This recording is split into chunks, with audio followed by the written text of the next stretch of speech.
ఏపీలో స్కూల్స్ ప్రారంభమైన నెలన్నర తర్వాత నూతన విద్యా సంవత్సరం క్యాలెండర్ విడుదలైంది. గత ఏడాది ప్రారంభించిన టోఫెల్ ప్రైమరీ శిక్షణను ఈసారి తొలగించారు. ఈ అకాడమిక్ ఇయర్లో పాఠశాలలు 232 రోజులు పనిచేయనున్నాయి. పాఠశాలల విద్యా బోధనలో కీలకమైన నూతన విద్యా సంవత్సరం క్యాలెండర్ ను నెలన్నర ఆలస్యంగా విడుదల చేశారు. వాస్తవానికి జూన్ 12న పాఠశాలలు తెరిచేందుకు కనీసం ఒక్కరోజు ముందైనా ఆ క్యాలెండర్ ను విడుదల చేయాలి.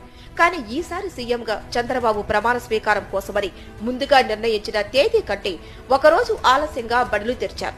విద్యార్థులకు బోధించాల్సిన రోజువారీ పాఠ్యాంశాలు, నిర్వహించాల్సిన పీరియడ్స్, పరీక్షలతో పాటు సెలవులు వంటి సమగ్ర సమాచారంతో కూడిన అకాడమిక్ క్యాలెండర్ ప్రకటన సైతం వాయిదా వేశారు.